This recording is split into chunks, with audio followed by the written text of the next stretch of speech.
Welcome to the first episode of Blind Spots. This is my new podcast, and I kind of wanted to start podcasting not only because I really like rambling about topics, but unfortunately I came down with a terrible case of chickenpox, and this has prevented me from recording my videos as I normally would on my main channel, Laura Malvoyant.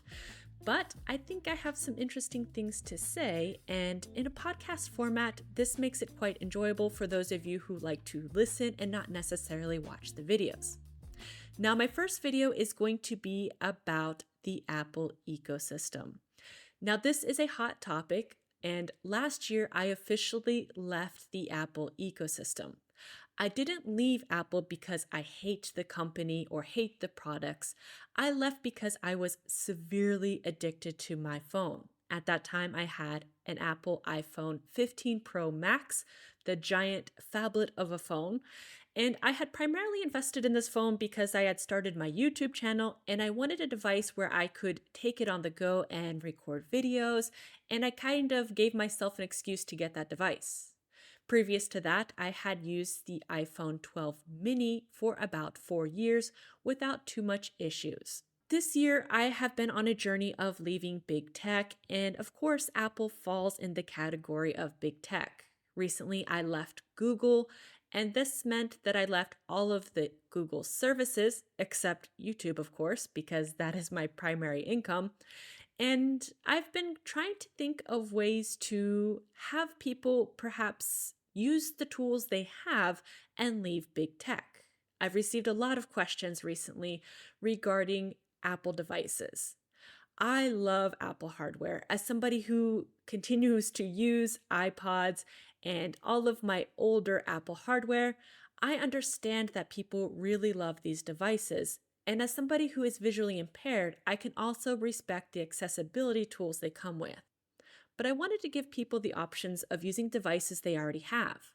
I know on my channel I promote and review items, and this pushes the narrative of consumerism, which is not something I really want to push upon my audience. I think the best digital minimalist device is the device you already have if you can manage it.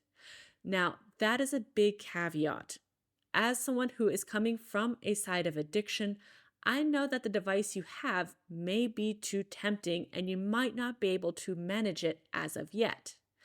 But as somebody who's gone through the trenches, I've tried different devices and I've learned a lot of skills along the way. I'm going to give you some skills and tips that may help you use the device you currently have if you're not in an extreme situation like I was. Now, I recently purchased a used refurbished iPhone 13 mini. If you have the possibility to use the device or the iPhone you already have, I think this is the best option. Since I didn't have a modern iPhone anymore, I did go for the mini variant. I find smaller versions of any device works the best when being intentional with your devices. This makes you less likely to be sucked in watching content because I find a lot of tech companies have kind of gone the route bigger is better. And this is because people use their devices to consume content, watching videos, movies, and a bigger screen kind of sucks you in longer and better than a smaller screen. So with that being said, I did purchase a refurbished iPhone 13 mini. And I decided to approach using this device with the knowledge I have gained from leaving big tech. Now, luckily, Apple, at least in Europe, you can remove the default apps concerning iOS, except for calling and texting. So I did need to leave those apps on there in order to use the device successfully. With that being said, you can go through all of the other default apps offered by Apple and remove them. Some apps may give you a warning saying you need a replacement before you can remove that app, and this happened particularly with the browser. I installed Vivaldi with my search engine Qwant, and then I was able to remove Safari. So I don't have Safari as a default browser, I have Vivaldi. This has been great because I do use this browser across all of my other devices, including my Linux computer. This gives me the freedom to use any hardware when you choose software that is not aligned with a specific ecosystem. This is my biggest tip. Look at every app that you use and see if there's an open source option or an alternative option that is not stuck in an ecosystem. This was one of the biggest mistakes I made in my tech use over my life. I put all of my trust into one ecosystem, whether that be for my photos, my documents, my communication, everything in my life was revolved around one company in one specific country. Now, I live in France, and I know as a European, I need to make intentional choices on where my data and where all of my information is stored. I am no longer making the mistake of putting all of my eggs in one basket. That is to say, I try to find different companies, open source preferably, and store my information across different platforms rather than centralizing them all in one company. So, as I discussed, my first step was to change my browser and, of course, choose a different search engine. Next was the Photos application. Luckily, I've been testing a photo app that I use across all of my devices, and this is Ente Photos, Ente Photos. This photo service has been great. It syncs across all of my devices, and of course, it is a lot cheaper than conventional photo services such as Apple Photos or even Google Photos. I like that I'm able to store and again be able to access my photos across different devices. As a content creator, this is essential for when I'm taking videos and able to sync it with my computer to quickly edit those photos without having an issue. I love Ente because, again, I use it across any device that I have, whether it be my Linux computer, my Graphene OS Pixel phone, and now the iPhone 13 mini. This allows me to remove the Apple Photos application completely from the device, and I don't have to think about syncing to iCloud or having any of my information shared with Apple. As far as cloud services are concerned, I do not use iCloud and I do not purchase any additional storage. And even though you need an iCloud account to use an Apple device, you don't necessarily need to share all your information with Apple. That being said, you can choose the cloud service of your preference. I chose to use Internxt, which is based in Spain, but they're using French servers to store my data, so I'm happy with that. I don't store everything again on the cloud. I usually use this to back up information that I'd like to access frequently, and of course my music library because I'm usually device hopping and I like to be able to access that information easily across different devices. Again, I've learned not to store everything with one company and in one location. I do have alternative storage places for my important documents that is offline. So I do have a computer where I store things as well as an external hard drive.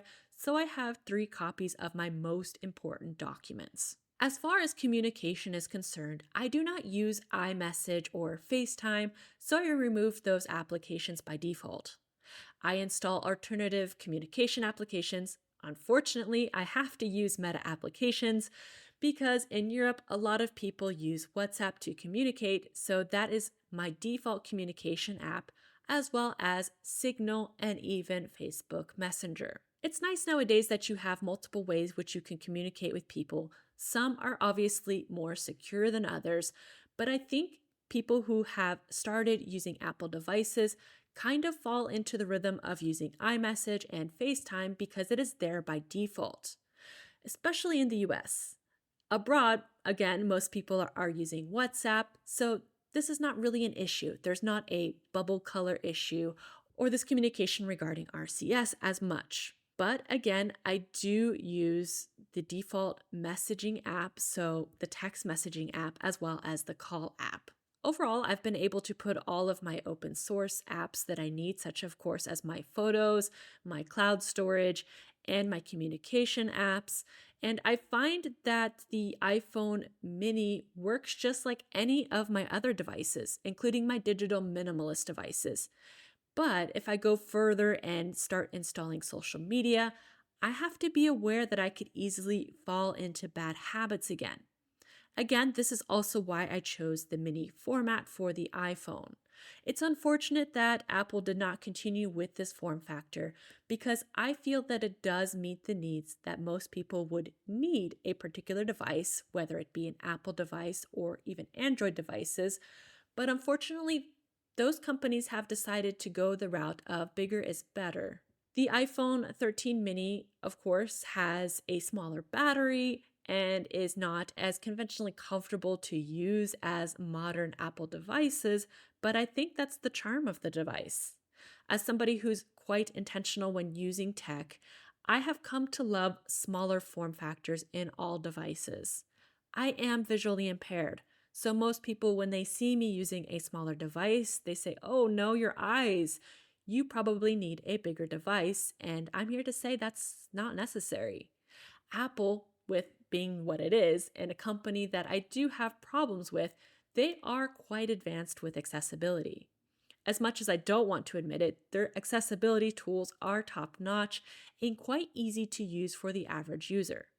By default, of course, they have this standard accessibility features, but they do go a few steps further and allow you to modify certain elements on the fly. For example, having a font tool in the control panel that allows you to easily increase or decrease the font size as needed. As somebody who generally needs large font but sometimes wants to reduce the font in certain screen cases, this tool comes in handy for enabling me to see. There's also an option to reduce the white light, so if my eyes are particularly sensitive at a moment, I can activate this feature straight away without having to go into the settings each time to modify the accessibility needs. I find these kind of tools are useful, and I use them a lot actually on my Linux computer as well. So Apple does have an advantage for certain features that I find user-friendly and easy to access. I understand a lot of people don't like Apple, and I do not like Apple as a software company, but I can appreciate the hardware. Having a smaller form factor that is well designed, looks great, is just nice to have. A lot of people have Apple devices because they last a long time, they're well made, and honestly, they just look great. I don't fault anybody using an Apple device, and they are well made again. So if you have an Apple device and you want to use it more intentionally, just know that it's possible. You might have to do a little bit more research, a little bit more workarounds, but if you want to use apps such as maps, there are open source options such as Magic Earth. I've been using a lot of open source applications across multiple platforms, and I find that most of them do work on Apple as well. All you need to do is a simple search in the App Store. Speaking of App Store, you can install alternative app stores within your Apple device. Now do this with caution. There are some app stores that are more risky than others. The safest app store, of course, is Apple's App Store. But if you're somebody who's prone to downloading apps you don't necessarily want on your device, you can hide the App Store as well. I find that out of sight, out of mind keeps me out of trouble for most of my app use cases. That being said, you may need to rethink how your home screen looks on your device. The best way that I found has been removing all of the apps from my home screen and adding two widgets. I usually have the clock widget because I have trouble seeing the default clock on the Apple devices. So I generally put a clock widget which I can access and modify my alarms, and I also put the screen usage widget. This kind of puts it in my face when I unlock my device, how much time I've been spending on my device all day, and kind of makes me take a step back and put my device down. I remove all the other apps from my home screen, which just leaves the apps in the app drawer organized neatly and out of sight, out of mind. If I need to use a specific app, I search for that app I need to use, which keeps me kind of focused and more attentive and intentional on the apps that I open up and use on my device. You'll find that most times when you have tons of apps open on your home screen of any device, your brain will kind of go on autopilot and open and close and multitask and go through different apps without you even realizing it. This happens to me all the time on any operating system. It doesn't have to be Apple, of course, but the more apps I have for my brain to see, the more apps it wants to enter, and I start losing hours of my life unintentionally. So overall, I've been testing out and trying to use the Apple devices without being in the Apple ecosystem, and I find that again, it works like any other digital minimalism or digitally intentional perspective. Again, a lot of this lifestyle and spending less time on your device is really a mental strategy. It doesn't matter which device you're using, it matters how you're using that device. I don't think there's any single device that could really cure your smartphone addiction, but rather learning the skills on how to manage that addiction and implement those strategies when you need them most. I'm not saying I'm perfect by any means. I have my ups and downs, and as many of you who follow my channel know this, I'm quite transparent when I've fallen off the wagon and find myself using my smartphone as it was intended, an addictive tool, going through doom scrolling and losing hours of my life without really knowing what I was doing. Now, with smartphone addiction comes many other addictions, and I think being able to intentionally use each application and maybe reevaluate it regularly will help you avoid falling into certain other addictions. For example, myself, I noticed that I can fall into a shopping addiction if those applications are readily available on my device.